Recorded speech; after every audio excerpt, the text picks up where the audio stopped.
เวลาที่คุณมีเซ็กอยู่บ้านได้ไม่ได้แปลว่าคุณขายเซ็กได้มันคนละสกิลมันคนละเรื่องกันคือเราสามารถที่จะตั้งกฎเราเองได้เฮ้ยห้ามดูดนมนะห้ามจูบปากนะแล้วลูกค้าเขาเคารพเรานะในขณะเดียวกันพอไปเปรียบเทียบกับสมัยมีสามีบอกมันทำไหมล่ะ จริงๆพี่ต้องขอบคุณอาชีพเซ็กเวอร์เกอร์นะเพราะอาชีพนี้ทำให้พี่ส่งลูกพี่เรียนจบปริญญาตรีทั้ง2 คนเลยแล้วเขาก็สามารถมีชีวิตที่ดีได้เขาสามารถมีความเป็นตัวของตัวเองที่อยากจะตัดสินชีวิตอนาคตของเขาว่าเขาจะไปอยู่จุดไหนได้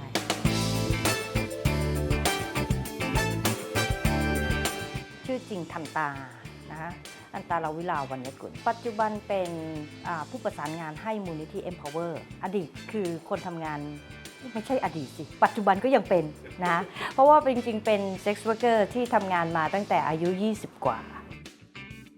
ตัวพี่เองเนี่ยก็มีลูกสามีก็ไปมีคนอื่นพอสามีไปมีคนอื่นเราก็ต้องลุกขึ้นมาดิ้นรนในสมัยก่อนผู้หญิง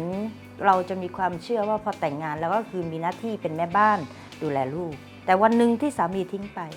เราก็ต้องลุกขึ้นมาที่จะต้องมาเป็นผู้นำครอบครัวที่จะต้องดูแลลูกเราก็ทำทุกอย่างเราเชื่อว่าถ้าเราไม่เกี่ยงงานเรามีกินเพราะฉะนั้นใครจ้างไปทำอะไรก็ทำเช่นไปทำงานบ้านทำไปทำงานปลูกสวนทำไร่ทำไปเป็นเซลล์ขายของทำคือมีงานไหนเอาหมดว่างั้นเถอะไม่เคยเกี่ยงงานเพื่ออะไรเพื่อเราคิดว่าเราจะต้องเลี้ยงลูกเราให้ได้เราจะต้องเป็นผู้นำครอบครัวให้ได้จะต้องดูแลเขาให้ได้แต่ทำมาไม่รู้จะกี่งานแต่ละงานเองก็เหนื่อยแสนเหนื่อยเช้าต้องออกจากบ้านกว่าจะได้กลับบ้านบางทีค่ำลูกหลับไปละจะได้เล่นกับลูกสักหน่อยก็ไม่ได้เล่นพอถึงเวลาเงินออกบางทีก็โดนโกงค่าแรงก็มีบางทีก็เงินออกช้าก็มีหรือเงินที่ได้ก็โดนหักอีกมันมีอยู่วันหนึ่งที่เงินมันขาดมือถึงขั้นที่บอกว่าจะต้องซื้อนมลูกอ่ะแต่มันไม่มีเงินซื้อนมให้ลูกพี่ก็เลยไปหาเพื่อนที่ทำงานบาร์ที่ในพลาซ่าตอนนั้นเพื่อที่ไปขอยืมเงินสัก100มาซื้อนมลูกเพราะเงินที่มีอยู่มันไม่พอไปถึงปุ๊บเพื่อนก็มีปัญหาเหมือนกันเพราะคนที่ช่วยงานเขาไม่สบายมาไม่ได้เขาก็เลยบอกว่าถ้างั้นขอเราอยู่ช่วยหน่อยเราก็เลยโทรศัพท์กลับบ้านไปบอกทางบ้านว่าฝากลูกกับคุณแม่หน่อยนะเพราะว่าเราอะต้องช่วยเพื่อนทำงานที่บาร์เนี้ยวันนี้อะไรอย่างเงี้ย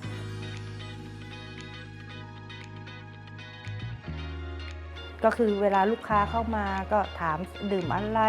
ไปเอาเครื่องดื่มมาให้เขา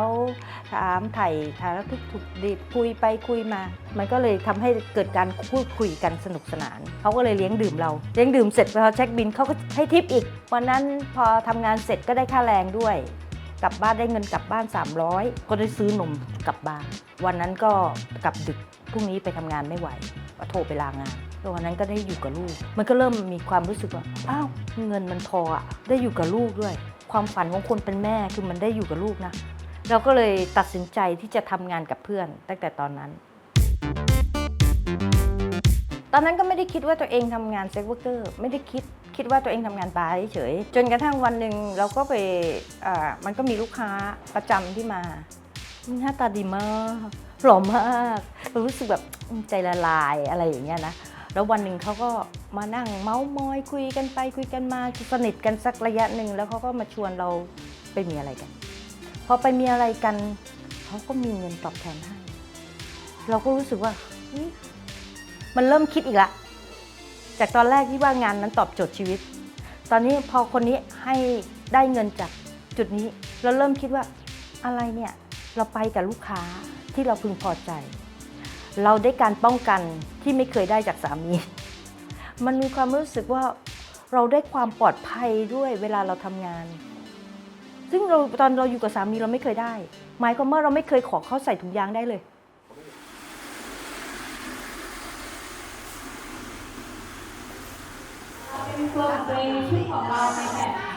เมื่อก่อนมีตำรวจมากินที่นี่เนาะเพราะมาถึงเขาก็สงสัยว่าอันนี้อะไรเพราะมาถึงเขาก็มาเปิดกระโปรงดูสาวๆก็กรี๊ดกันใหญ่บอกว่าเฮ้ยมาเปิดกระโปรงได้ยังไงอะไรอย่างเงี้ยมันก็เลยกลายเป็นงานของเรามันเป็นงานที่จะทำให้ลูกค้ารู้สึกสบายใจเพราะฉะนั้นเขาอยากคุยเรื่องอะไรเราก็คุยกับเขาเรื่องนั้นลูกค้าบางคนชอบคุยเรื่องการเมืองก็คุยการเมือง ลูกค้าบางคนชอบคุยศาสนาคุยศาสนาบางคนคุยเรื่องเศรษฐกิจเศรษฐกิจบางคนเขาอยากจะคุยอย่างเดียวเราก็แค่รับฟังเขาอยากจะมีใครสักคนที่มาฟังเขาเขาบางทีเขาก็อึดอัดใจที่เขาไม่สามารถจะคุยกับใครได้เลยเรื่องแบบเนี้ยเขามีปัญหากับภรรยาเขาไม่รู้จะปรึกษาใครเลยเขาก็มาเล่าให้เราฟังแล้วเขาก็ขอความเห็นจากเราในฐานะผู้หญิงเราก็ถ้าเราเป็นผู้หญิงคนนั้นเราคิดว่าเขาอาจจะรู้สึกอย่างนี้นะพี่ลองกลับไปคุยกับภรรยาแบบนี้นะอาจจะช่วยได้นะเขารู้สึกสบายใจขึ้นเขารู้สึกดีขึ้นมันเหมือนกับเป็นการcounseling อย่างหนึ่งเป็นการเยียวยาจิตใจของคนที่มานั่งพูดคุยด้วยอย่างหนึ่งไม่จำเป็นว่าจะต้องไปมีอะไรกันมันไม่ใช่งานบริการมันคืองานที่มันเหมือนซัพพอร์ตความรู้สึกของคนมากกว่าลูกค้าที่รสนิยมทางเพศแปลกๆก็จะมีเช่นเขาอยากจะให้เราใส่ชั้นในของเมียเขาอยากจะให้เราฉีดน้ำหอมที่เป็นกลิ่นเมียเขาเหมือนกับว่าเขามีปมที่ว่าเมียเขาไม่ตอบสนองนึกภาพออกไหมเขาต้องการให้เราเหมือนเป็นตัวแทนของภรรยาเขาอย่างเงี้ยเป็นต้นก็ไม่รู้สึกเพราะว่านี่คืองานคืออย่างนี้เวลาที่คุณมีเซ็กอยู่บ้านได้ไม่ได้แปลว่าคุณขายเซ็กได้เวลาคุณซักผ้าอยู่บ้านเป็นก็ไม่ได้แปลว่าคุณซักผ้าโรงงานอุตสาหกรรมเป็นใช่ไหมฮะมันคนละสกิล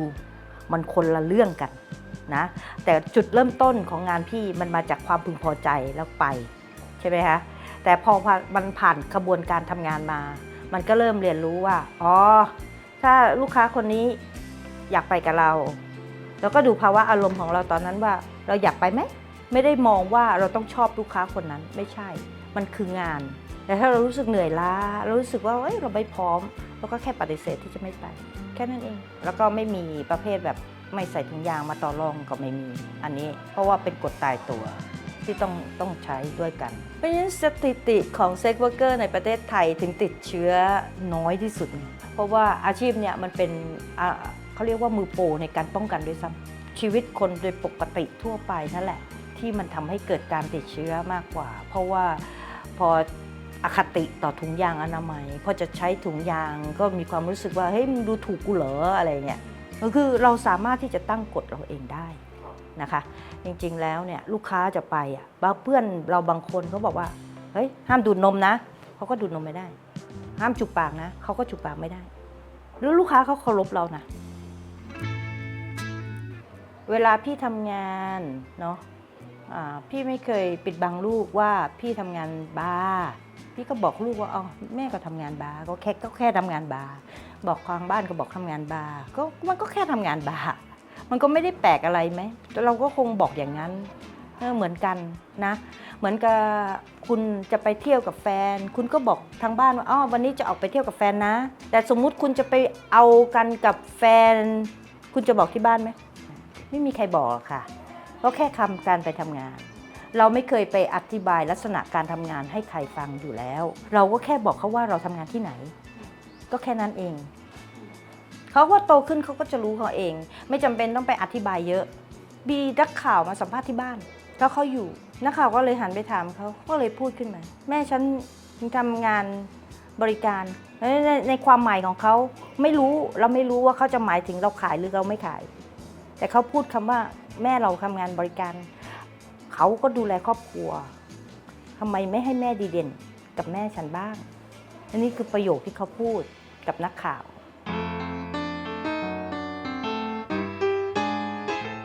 วันนี้เนี่ย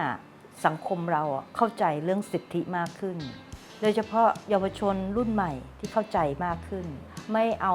คำว่าศีลธรรมอันดีมาแอบอ้างอีกต่อไปจริงๆแล้วเนี่ยเราต้องย้อนกลับมาดูต้องตั้งคำถามกับสังคมว่าคำว่าศีลธรรมอันดีคืออะไรจริงๆการเคารพสิทธิของคนมันก็ควรจะเป็นศีลธรรมอันดีไม่ใช่เหรอการที่คุณดูถูกคนอื่นด้อยค่าคนอื่น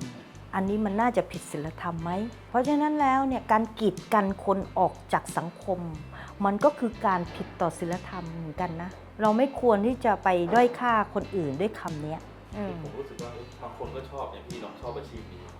แต่ทำไมมันต้องมาตีตาว่าใช่ก็ไม่เข้าใจเหมือนกันจริงๆก็ไม่เข้าใจเหมือนกันนะก็ต้องย้อนกลับไปถามกับสังคมว่าทำไมยังให้เราผิดแล้วมันไม่ได้ผิดธรรมดานะ พรบปรามการค้าประเวณีเป็นกฎหมายอาญาค่ะการผิดกฎหมายอาญานั่นหมายถึงคุณมีสถานะเทียบเท่ากับอาชญากรไม่ได้น้อยนะคะแล้วการที่คุณมีประวัติทางอาญาคุณคิดเหรอคะว่าคุณจะออกจากอาชีพนี้ได้เพราะว่าคุณออกจากอาชีพนี้แล้วคุณไปสมัครงานคุณก็ไม่ผ่านแล้วเมื่อเขาเช็คมาแล้วคุณมีประวัติทางอาญาถ้าเซ็กเวิร์กเกอร์ไม่ผิดกฎหมายอีกต่อไปพี่คิดว่าปัญหาเรื่องของการคอร์รัปชันในสังคมไทยก็ลดลงเพราะว่าทุกวันนี้มันมีพรบปรามการค้าประเวณีเวลาที่เราเปิดร้านหรือทำการค้ามันจะมีการจ่ายสวยซึ่งเป็นการรู้กันของคนทั่วประเทศเนาะตลกนะการจ่ายสวยมันก็คือการคอร์รัปชันแบบนี้แต่ถ้าหากว่าคนทำงานมันไม่ผิดกฎหมายอีกต่อไปมันก็ไม่ต้องจ่ายไหมในขณะเดียวกันมันก็สามารถเข้ามาควบคุมกำหนดอายุคนทำงานได้อย่างชัดเจนเพราะฉะนั้นคุณจะเอาคนที่อายุต่ำกว่า18 ปีเข้ามาทำงานได้ไหมก็ไม่ได้มันก็จะผิดต่อกฎหมายแรงงานผิดต่อกฎหมายพรบสถานบริการใช่ไหมฮะก็กลายเป็นการควบคุมได้ง่ายขึ้นด้วยซ้ำแล้วมันก็กลายเป็นว่ามันก็จะไปลดปัญหาเรื่องของการค้ามนุษย์ได้ด้วยชีวิตของเราก็แค่คนทำงานเราต้องการชีวิตเหมือนคนทั่วไปในสังคมต้องการเป็นคนทำงานเท่านั้นเองไม่ได้ต้องการอะไรมากกว่านั้นเลยจริงๆพี่ต้องขอบคุณอาชีพเซ็กเวิร์กเกอร์นะเพราะอาชีพนี้ทำให้พี่ส่งลูกพี่เรียนจบปริญญาตรีทั้ง2 คนเลยแล้วเขาก็สามารถมีชีวิตที่ดีได้เขาสามารถมีความเป็นตัวของตัวเองที่อยากจะตัดสินชีวิตอนาคตของเขาว่าเขาจะไปอยู่จุดไหนได้